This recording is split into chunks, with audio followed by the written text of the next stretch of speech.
What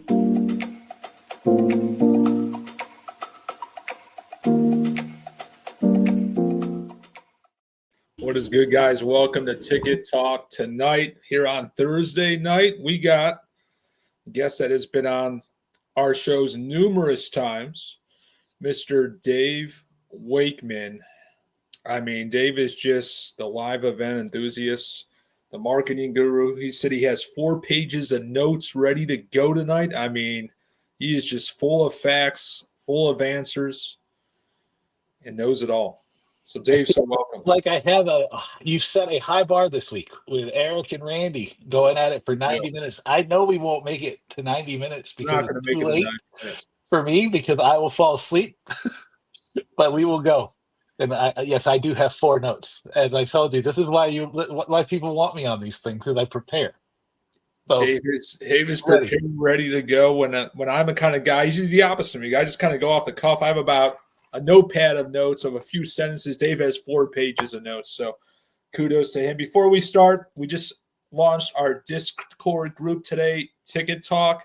It is in my profile, link in bio, so make sure you consider joining it. We're really going to dive into ticketing markets. We want live event enthusiasts, but it's really meant for the fan knowing when to buy tickets. It's meant for the reseller knowing when to buy tickets and so forth. So there it is. Producer Mike is showing it. We are charging $99 per month, $9.90 for the year. You get a discount, as Dave doesn't like discounts for the year. But that's different. That's an incentive. It's not a discount. Exactly. So I think the $99 per month price is right. It's not too cheap. It's not too expensive. And I want everyone to get I want you guys to get so much out of it. And we want to do meetups and groups and everything. So Dave's going to join. And obviously we're in Dave's group. But let's get back to Mr. Wakeman. And let's go to Eric and Randy. We had the debate Monday. They talked 30 minutes. You know, it was a very, very heated debate. It went viral. It was our biggest viewing podcast I think we ever had. By far, I think over 20,000 views across all social media platforms. What did you think of it, Dave? Well, first, I need to be number one. Let's just go. So I got to say something crazy today. I got to do something. So what did I think of Randy v. Eric? The ticket duel, we'll call it. I don't think that it probably changed anybody's minds about anything. I think and I told you that, and I told Eric that, and I told Randy that. So I told everybody. So I'm not really talking behind anybody's back. Both guys went back to their corners and kind of defended their corners.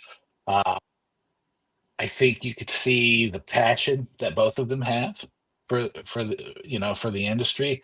I think it is interesting to hear Randy's position, because he comes from a different position.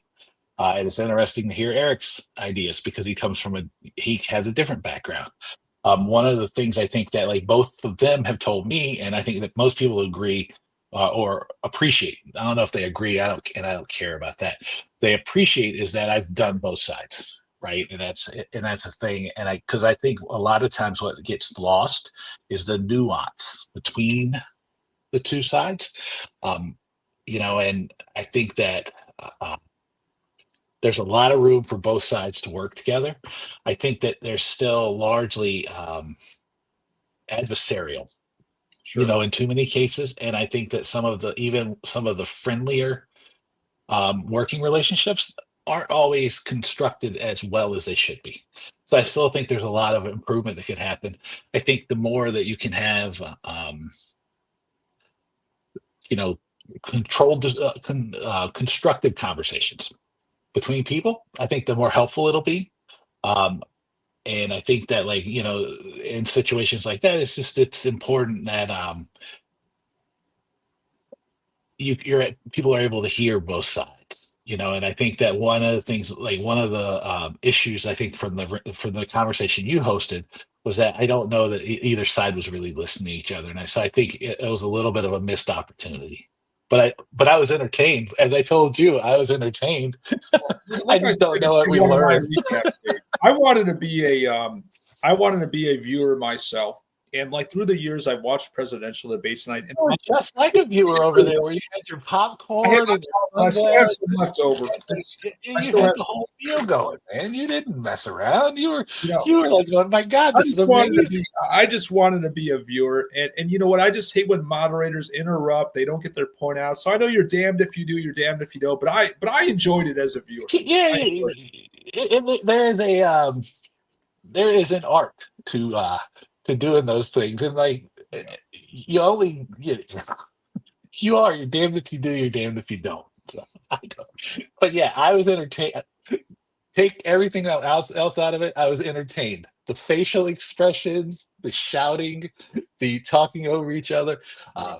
the heated, then the handshaking, like kind of. I was entertained. the, 100%. the worst that happened was I was amused. So It was a good way to spend their Monday afternoon. My friends in the corporate world, they said, "Thank you, Scott, for brightening up my day. It was one of the best Monday afternoons I ever had, or best lunch breaks I've ever had." I got I numerous think texts. that's 100% correct. It was great.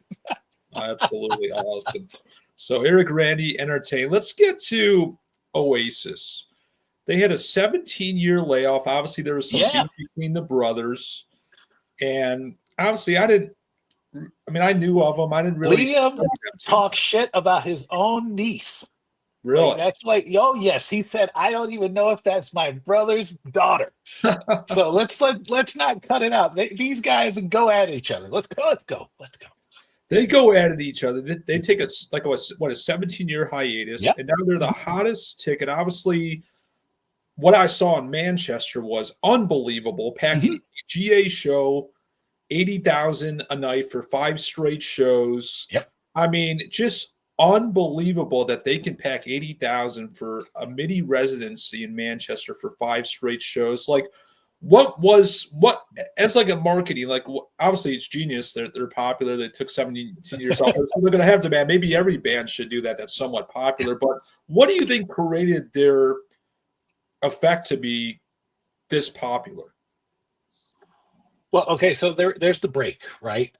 And there's all the lore that surrounds the band, right? All those fights, the backstage fights, the fact that they're brothers, the the story about the niece, all these altercations. They built the band up. Um, they were also a really specific band to a specific period, and so the timing of this tour is pretty good. It is coming up on like the 25th, 30th. Let's see, what is this? 90? This is 2000. So it's right around the 30-year anniversary of like their first two albums. So what's the story? Morning Glory and Definitely Maybe. I think it's the other. So those are powerful, right? Um, Gen X is, people like me are at an age where that nostalgia button kicks in and you want to like kind of relive some of those great moments. My nephew, my brother-in-law and my nephew went last week in London. And he told me he's 26, I think he just turned, or he's 25. He just had a birthday. And he told me, he goes, Oasis is one of my favorite bands. So it's like, so there's that And kind not of to like cut you out there, second generation yeah. thing. So it's kind of like All first kinds of stuff. generation, second generation, third generation that listen because the parents obviously shared to the kids when they were popular Mhm. 17 Yeah, years ago. It was just kind of a ripple effect that all generations correct. of genres love Oasis. Yeah, yeah. It's the same. If you look at a band like, and I think this is publicly available information. So a band like Pearl Jam, they talk about they were on their third generation of fans. So like they had a father, a son, now grandchild. You know, um, and that plays into some of the popularity here. Um, it's also very limited in scope. There's 22 shows, 26 shows, something like that. Like, not a lot of shows. Um, I think it feels like a cultural moment if you're in the like if you spend any time in the UK. It kind of harkens back to some of the I hesitate to say the good old days, but I think that's right. So there's just a lot that goes into the thing. It's like most marketing things. It's not one thing. It's the accumulation of a lot of little things, and it doesn't hurt, even though the show sold out in like an hour or two. It also doesn't hurt that the shows have had absolutely through the roof reviews. Like everybody who sees it is like, these shows are amazing. Yeah, I mean, just looking at the replays from London, Mhm. Manchester, and over the last weeks, look amazing. They're only doing three stops in North America: Toronto, Chicago, and Yeah, 9 Pasadena. shows. Yep. 9 And you shows. don't think they're going to add shows? You think once they're done, and they'll regroup and say, "Oh, we're going to take a couple more years off. We'll resume next spring." The rumor is that they'll have a Europe more of a European tour next year. Sure. So I saw some dates in the UK. I saw some proposed dates in Germany and France and Amsterdam. Gotcha. Those are still rumors until they're announced, because I'm still waiting for the Radiohead tour that was supposed to go on sale, and I'm still waiting. So until they go on Radio. sale, yeah, there was like a bunch of stuff about radio. I'm still waiting. As a Radiohead fan who's never seen Radiohead, I'm still waiting.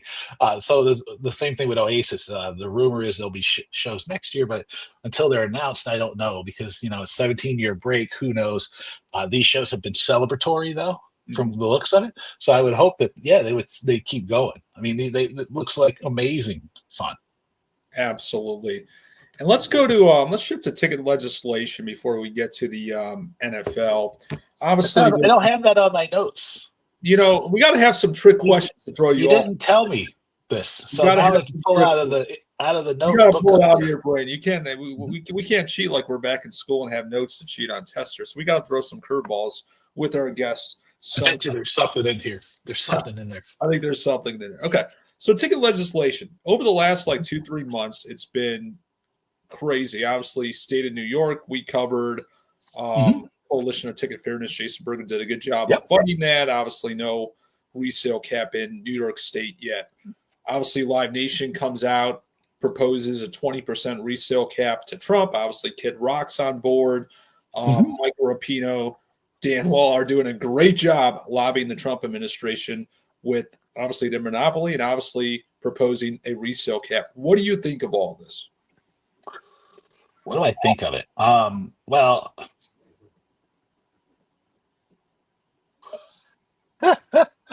okay. So I sent you an article um, from Matt Stoller, the big newsletter, right? And I told you, if you go scroll to the bottom, there was like Live Nation was talked about there. Right. I am really skeptical. So that's a long way, and it's not me dodging the question. So I'm going to get to the point. The point is that it seems like antitrust enforcement is for sale. You see that with like the Skydance and CBS. You see that with like a lot of things that are going on right now. Sure. I don't know what'll happen. In any reasonable world, there would be some sort of legislative action um, around tickets, because I think everybody understands that something needs to be done. I don't know what's going to happen. I don't, and I don't know how else to explain it. I was always like going, I think it could happen because it's popular and it's easy. Because it's like something everybody can get on board with. But the way that it seems like antitrust enforcement and the antitrust things are going right now, until I see something happen, I don't have any faith in it. That is a fair answer for sure. Yeah, Obviously, a I lot of honestly people, just don't know. I usually have a pretty good feel for like how stuff is going to go, and usually, especially when I can tell you it's not going to happen, I don't know what'll happen right now.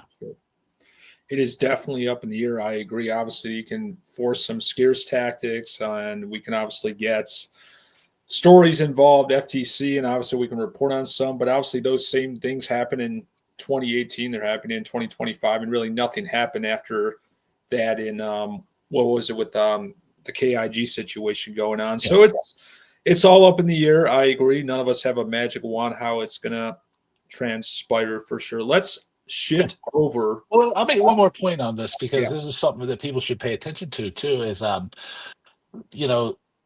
the FTC and their case, it can take years and decades to work its Right. way through the court system anyway. So the thing is like it could just sit there and nothing could happen, and that doesn't mean that nothing will ever happen. It just means that nothing's happening right now. So you kind of got to watch the nuances a little bit. Mhm. Um, but if the case got dropped or something happened, I wouldn't be surprised. If it went to trial, I wouldn't be surprised. I think it's just really uncertain as far as these things go. 100%. Let's shift over on our show this morning. I got sources that have telling me that some of the biggest resellers in the NFL that sales are the slowest they've ever been this summer, obviously Oh, since the on sale in May.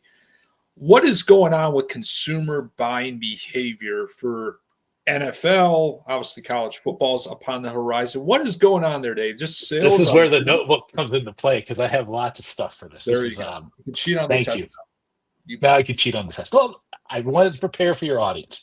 I wanted to get my numbers up there so I could compete with Eric and Randy. Maybe if I slag them both off, it'll get the drive the numbers up a little bit. So, all right. So anyway, okay. So there's two sides that I see to this thing, right? Like when you told me this is like we want to talk about Oasis and we want to talk about the NFL.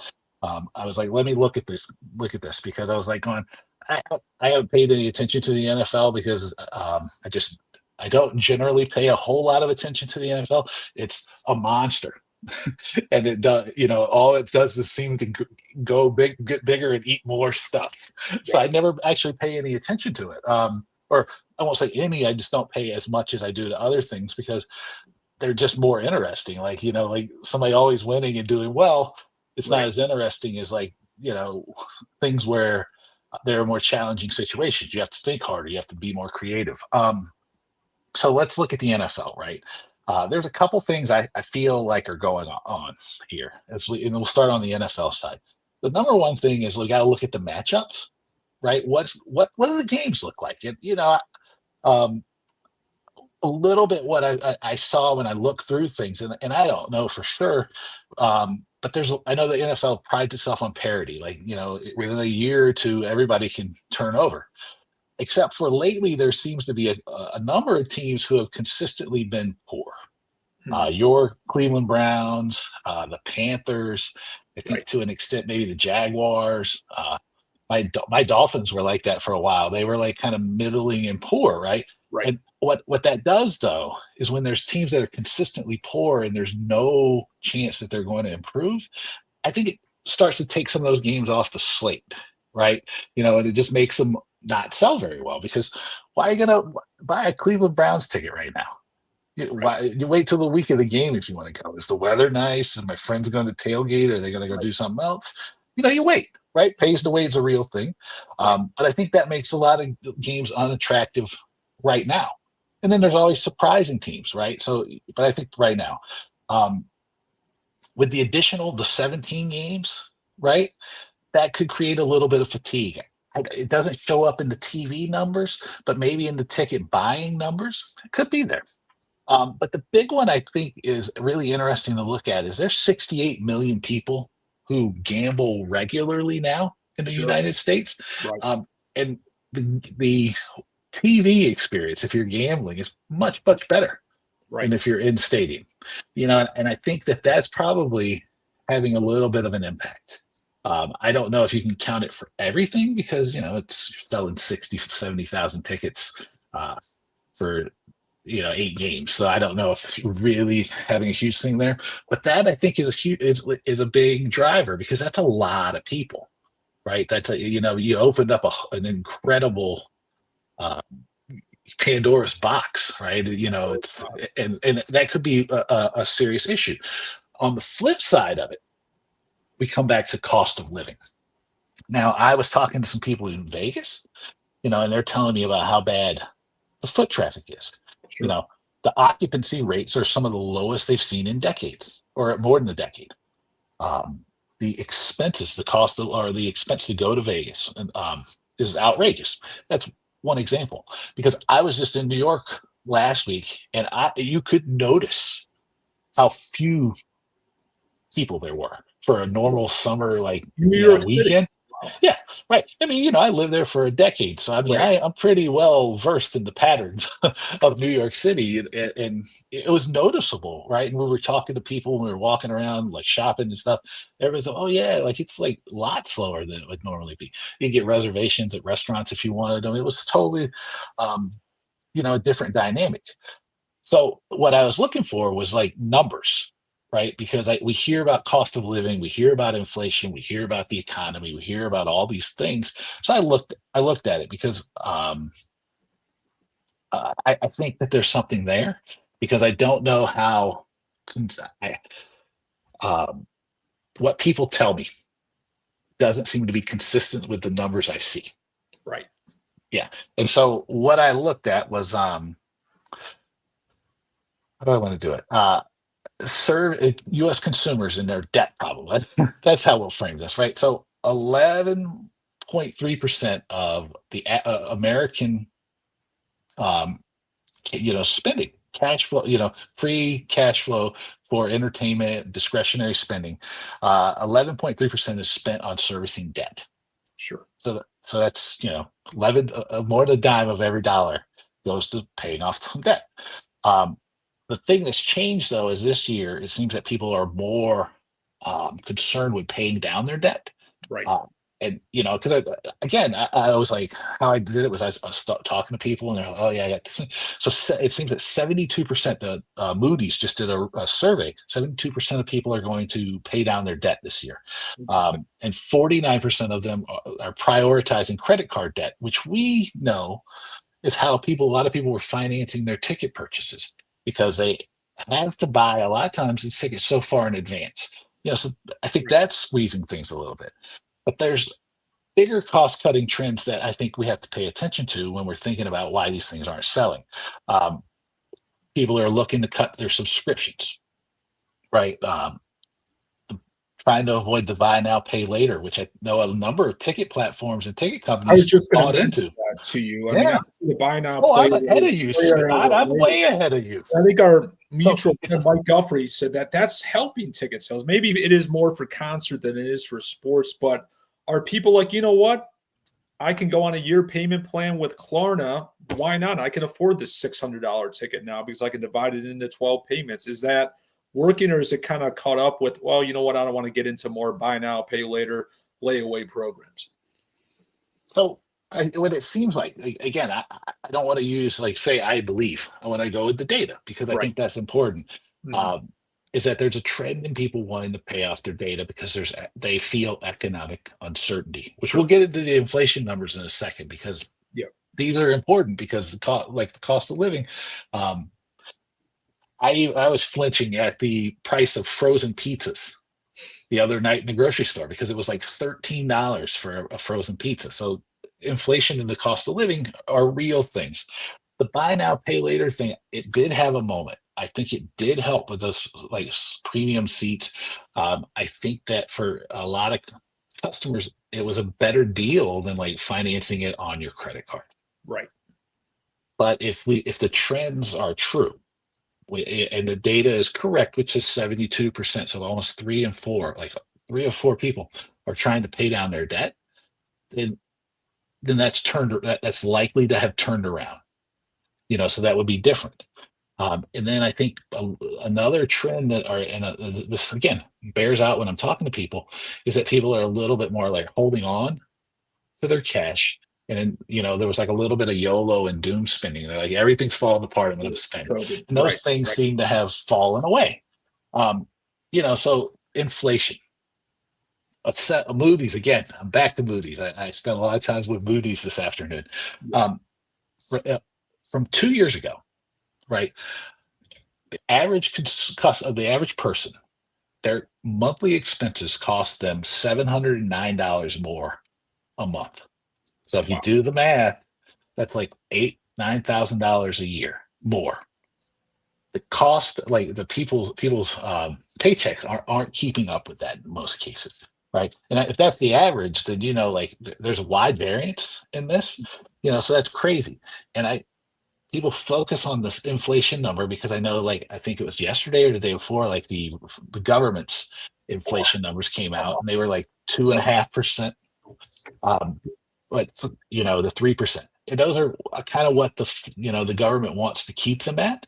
But Sure. the thing is like after prices have gone up, gone up, gone up for the last 4 or 5 years, and there's been huge amounts of inflation.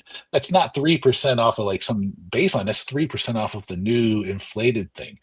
So that has driven people. They really have to watch the way they're spending things a little more.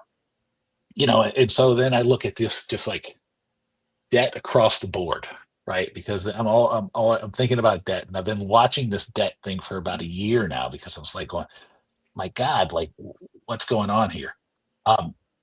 In America, there's make sure I got the number right, $18.2 trillion in consumer debt.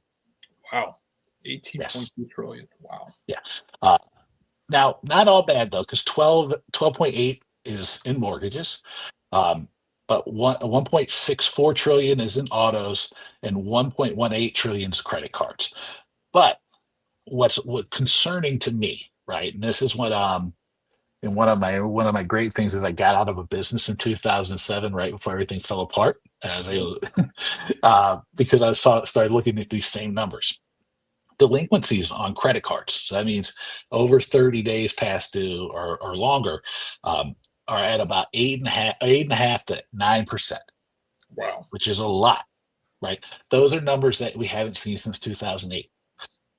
In auto loans, it's almost 2%, which is again extremely high. People have to pay for their car to be able to get to work a lot of times. Like that's Right. one of the priority bills. Right. And so those things are huge. And I think all of that's playing in to the NFL tickets. But then I have one more issue, which I think plays into the Vegas stuff, Mhm. into the New York stuff. Um, I haven't talked to my friends in Seattle about these things because Seattle's totally tourist driven in the summer. Mhm. People pack into the city. But tourism, again, we were talking about the foot traffic in Vegas. We talk about foot traffic in New York. I'll be in Atlanta sometime next week, right? I told you guys before it came on. Atlanta, another like packed city for tourism during the summer. Right. Um, Arrivals in the first half of the year are down 12%. So that's 12% less travelers coming to America. That equates to about $12.5 billion in lost revenue. Yeah, right. It's a big number.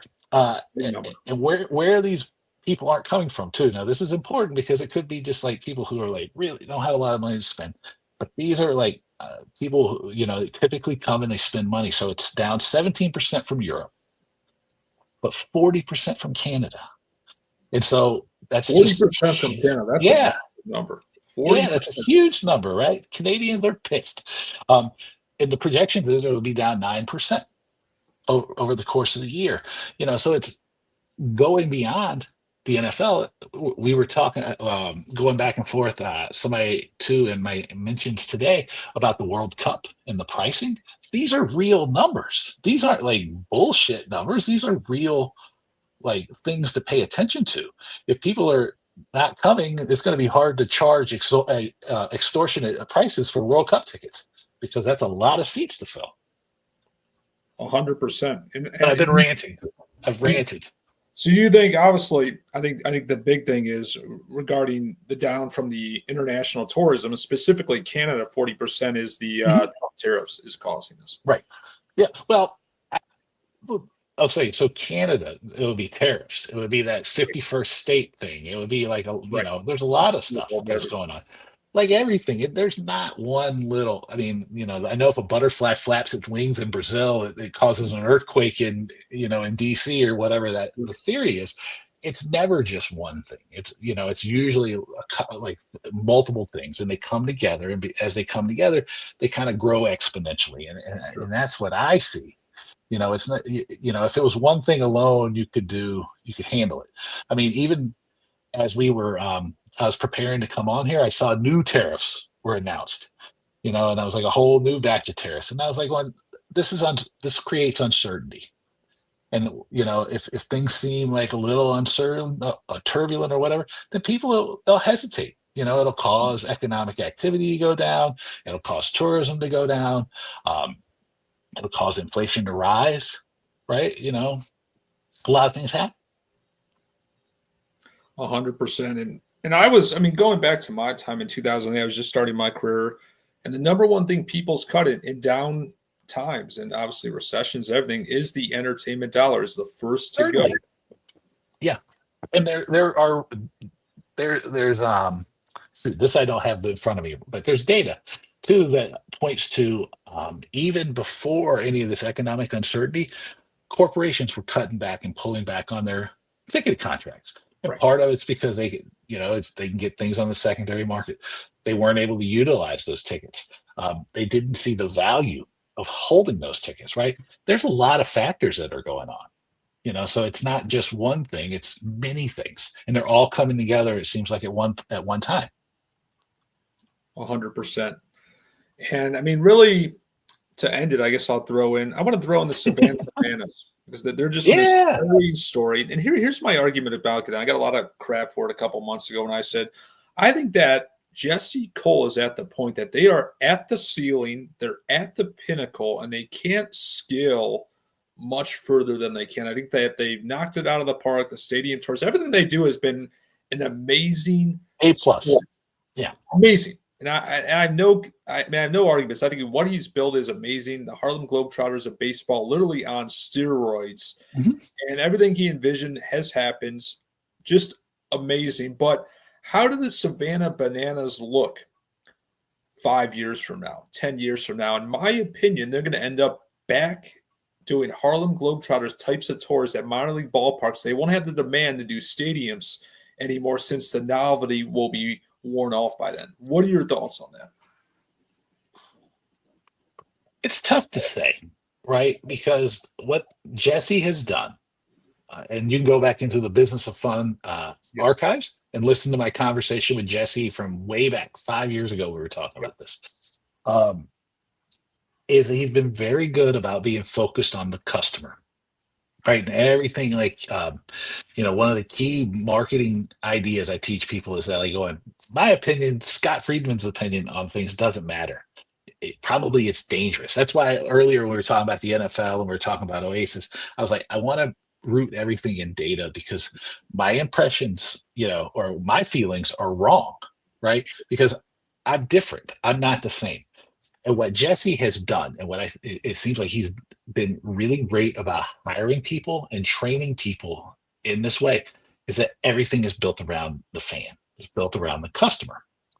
Uh, as long as they can maintain that, I think that they can continue to be really, really strong. Right now, will they be able to still sell at Clemson and like all of these stadiums? I don't know, but part of it's like, what does success look like for them, right? What's their strategy? Maybe these opportunities are things they just couldn't pass up, but they didn't. They're not counting on those being like around forever. I think as long as they stay rooted in the fan, they can continue to have a really thriving business because you say like, oh, like these things, but think about it. There's 50 states, you take that barnstorming idea on the road for a long time, right? Because there's a lot of cities, um, because they only maybe play one game in each city. Right. It could become a tradition, right? It could be an annual event for a family, just like the holidays. Right. You just don't know but as long as you stay focused on the customer, on the fan, I think you can go. Um, there's nothing that's stopping you, and sometimes I think that's what gets lost in a lot of these conversations around tickets is like you forget that like there's a person on the other end of this transaction and that they're a fan, you know, it you want to give them this great event. You want to give them this great, night out, and let's give them these things, and as long as if you can keep your mind and your eyes focused on that, you can do a lot of great things. And there doesn't necessarily have to be an end to like you being a great night out and a great event, right? It's the brokers love to talk about a hot event, right? and I hate it because it means that there's no control. It's just like, oh my God, it's hot, right? Like there's nothing, there's no impact, and there's no influence. Um, and the thing is like if that's true, then strategy is gone, branding is gone, and doesn't matter, marketing doesn't matter, and we all know it's not true. Right. So so I think if you continue to focus on your customer and you continue to be like, how can I wow them and give them something that makes them feel like their money and their time is worth it, you can go on forever. So the answer is, as long as they don't lose focus on the fan, I Hmm. think that they can continue to grow, and I think they can continue to really thrive. And having seeing what they've done, and talking to Jesse, knowing and knowing what he's all about, you know, I I would bet on him to continue to like have a thriving business, because I know that customer focus, the fan focus is just ingrained in the organization. Great stuff. And I agree. And one more topic. And thanks for all the comments on X here live. We had Avril This is Gower great. and we had, I mean, producer Mike is just on his A game tonight with our new studio here with StreamYard. We got, what do you think of Fisher tomorrow dropping, Dave? Anything on Fisher tomorrow dropping? What is a fisher? I don't know. What is fisher? I don't know. So I guess that's my answer. I don't have any idea. I just don't have an answer for that. I don't know who Fisher is either. And I may get some meat from this, but I don't No know who clue. the act is either. You better Google it right now, Dave. That's Um, not in my notebook, Scott. That's it's not not in in the the note. cheat sheet, not in his notebook. That's not in those 4 pages of notes I took. Fisher. I mean, I don't know. I mean, Fisher is a Jewish last name, and I don't know of an act named Fisher. I mean, I guess I can Oh, Google it here real quick. I mean, but this I'll producer be Mike curious. knows who I will. Fisher is. Yeah, I'll be an EDM act. Oh, EDM I act. love it. I love EDM. I don't know. Again, I'm not the Green target. Tap. I don't know if I'm the target market, but I love it. Again, like this is the whole thing about that we were just talking about with the Savannah Bananas. Is it hot or not? And it means, and this I think was like, to go back to Eric and Randy for a minute. I think this is like the core of Randy's argument is like, you don't have any skin in the game, Right. and so you're like going, well, if something's hot, I'm gonna extract some value from it, right? I'm gonna buy that ticket, and like, I bought the ticket, so that's the value I've created, which that's really not. You've done nothing except for you had enough room on your credit card to buy the ticket, right? You jumped on something. You're like, it's kind of like hitting the lotto. It's gambling, Right. and I think that's Randy's argument, and we see it in real time. Kind of what the issue is, because you got to realize there's somebody on the other end of this that's like, that's their thing, right? And there's got to be some balance, and that's sort of why I hate that stuff, because Well, it just like sort of removes all the like, all the feel and the nuance and the thought about the customer. It's like, is it going to work? Is it hot or is it not? And that 100%. just seems sort of like just sort of like, not my thing. I'm already getting heat not knowing who Fisher was. And Josh Logwood Oh, says, look at Dave. him. I also didn't know who I didn't know who Black Thought was until yesterday. And I was like, oh my God, this is amazing. Let me tell you something. I love Kygo. I mean, I love like the old school EDM acts like DJ Sammy back like in 2002. But I mean, Fisher, man, what we can talk. I want to do one last topic. You got it, man. And For we're gonna you, anything. WNBA. And I'm not a big fan of the league. I just don't think the quality of play is good. It doesn't interest Certainly. me. You're hitting all the greatest hits tonight. Exactly. So Their Caitlin Clark, ratings are great. If you compare them to the NHL or Major League Soccer, or maybe even in some cases the MLB, they are doing a fantastic job for the support they get. So that's I'll tell you that, because I saw we their want the ratings. ratings because we want a sponsor and we want a paycheck from this show. So we appreciate that. You driving the attendance, Dave, the ratings for Ticket Talk tonight. But back to WNBA. Back to WNBA. Dave Portnoy from Barstool Sports put out something interesting last week or the week before. He said that he is begging obviously he's a controversial figure at Barstool, and Sure. like they don't want to give him a WNBA team. He wants to have a WNBA team in Boston or wherever market he can get it. He can't get it because he's Dave Portnoy. He believes 10 years from now, a WNBA valuation will be well over $1 billion. Right now, it's about 250, 300. Do you think the WNBA could be $1 billion franchise in 2035? I think yes. And I don't think that's even going to be like, I don't think it'll take that long. Actually, I think that, there should, so first, there should be a WNBA franchise in Boston. The talent's there because the league is restrictively small, Right. right? Because for the quality of the players, I don't have a necessarily an issue with the quality of play. It's just a different game. It's like female soccer, right? Mhm.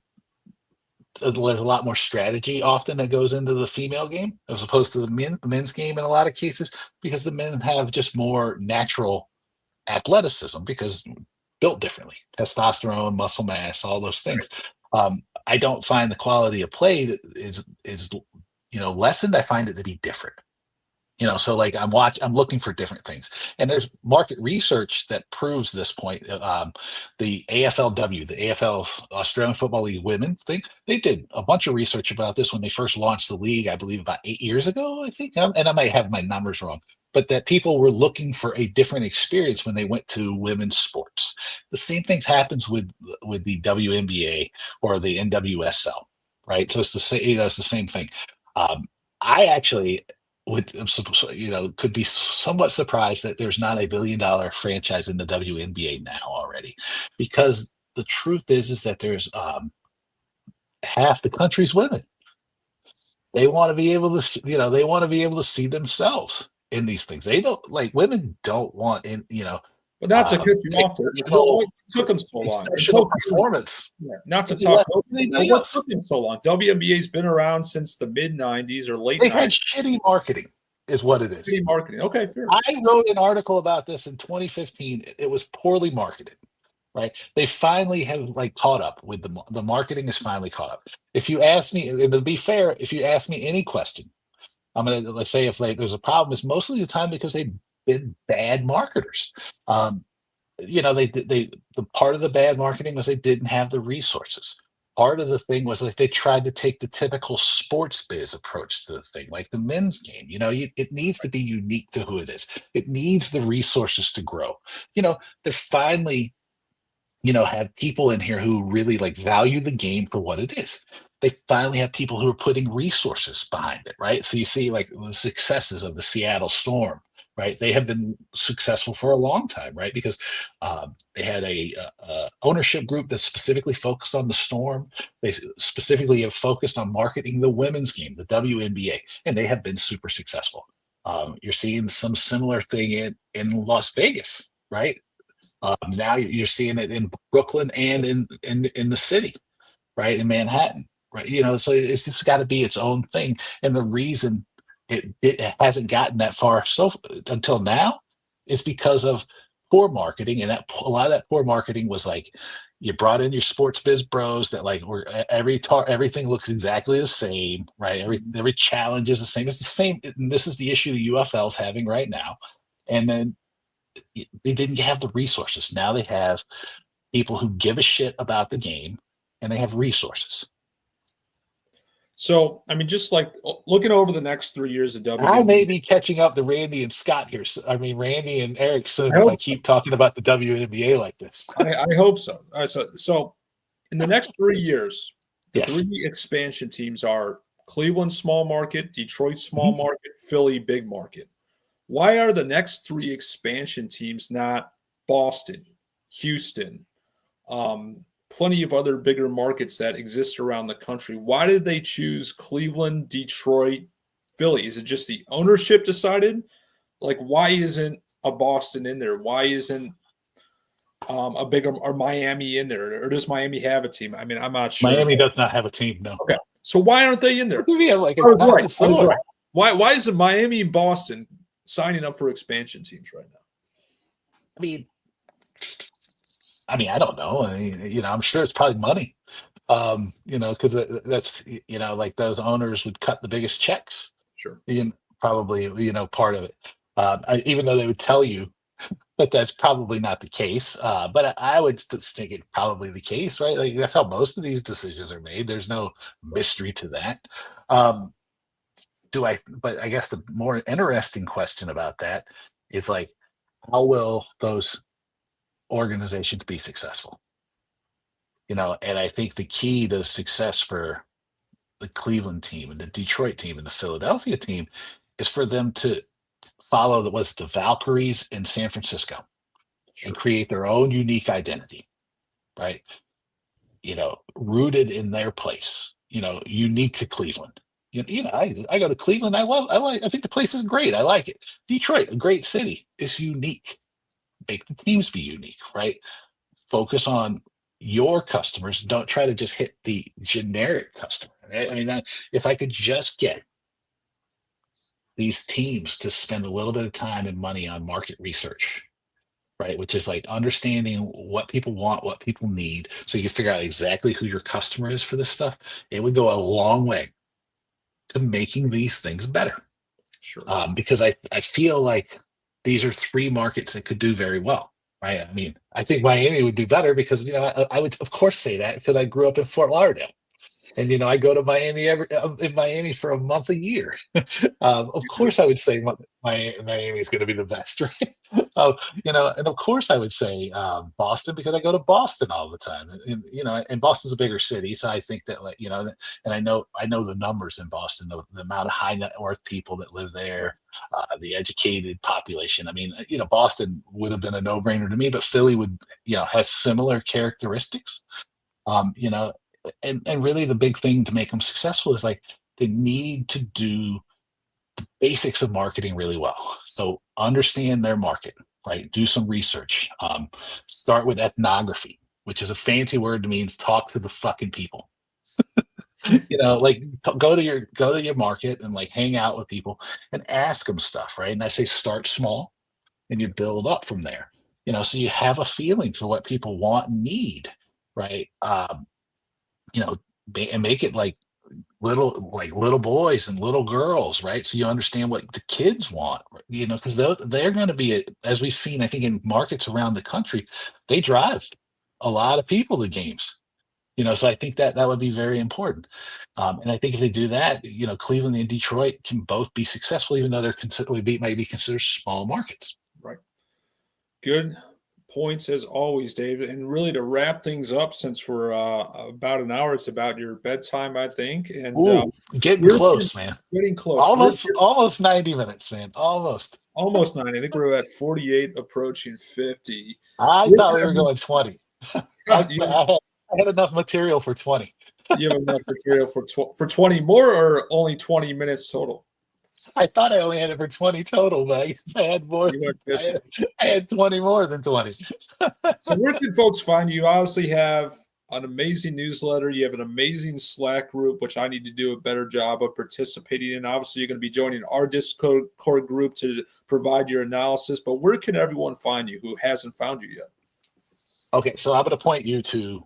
I'll start. We'll make it because we're talking. This is Ticket Talk, right? And it's not copyright infringement because you told me you were going to name it. I told you before we did. Yes, yeah, I did. You didn't cross me in any way, shape, or form. We're still friends.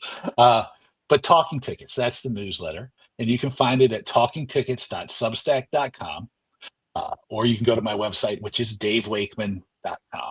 And you'll find everything there. I have the podcast, The Business of Fun. I have the Slack channel. Everything goes through the newsletter. So if you get the newsletter, you're going to find everything, right? So workshops, gatherings, everything I do, you'll find out in the newsletter. So get that, and then and you'll find everything. Awesome. So guys, sign up for the newsletter. Dave sends them out. just about, every day. Join his Slack. It depends. I experiment with it. I don't have a rhyme or reason. I love when you send them out at 3 a.m. and I wake up because I don't sleep much these days, and I read it and I get a surprise at 3 a.m. Eastern time sometimes. Well, yeah, when I do set them up, either they go out immediately or I'll set them up to go out overnight. And the people are like, why do they go out at that time? And I go, there's no rhyme or reason to it. It's just like I look at it's like 4 o'clock and whatever minute.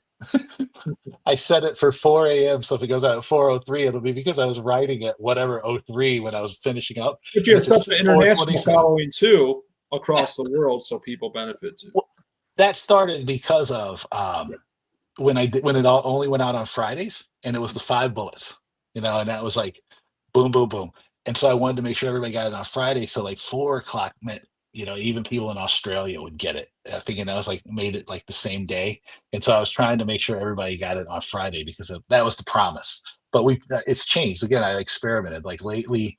I'll do smaller ones that go out daily, and sometimes I do super long ones like the StubHub analysis, which was probably the most read thing ever. Yeah, that was your best People article. love that. I People got love that. I got emails like telling me I definitely like kneecapped the IPO, and I was like, well, I don't think that, but I do appreciate you saying that. Yes. We'll talk StubHub next week. We'll have you back on. Well, maybe we'll make a tradition to have you on at least once a week here on Ticket Talk, since we're going live twice a day, 5 days a week, Monday through Friday. Jesus, man, that's a No, lot of talking about stuff, man. we just want to talk tickets until the end of time, or talk live events. And I like these kind of high level conversations because we really dive into the nitty gritty of like marketing and approach and everything, and people get a better stance of like it's not just ticket talk; it's really market conditions. It's everything. That's why we love you so much, Dave. We appreciate you. Well, thank you. And somebody, an executive, was like going, I like it because you don't care as much about the ticket anymore. And I was like, well, I do, but the thing is like I understand that it's just a part of the marketing and the strategy. It's not all of the marketing and the strategy. Right. Yeah. And and so I think that I don't know about maturity, but it's like that's a sign of, just an evolution. But I think I don't always tie it back to the tickets, but I, know that like that when I'm talking about strategy and branding, that those always lead back to the ticket. 100%. Since that's where I made a lot of my bones was in the tickets. 100%, Dave. Dave, thank you so much, guys. We'll see you. Thank you for having me. Make sure you follow Mr. Wakeman across social, and we'll see you guys tomorrow morning. Have a great evening. Dave, I hope you're staying late. Morning. Take care.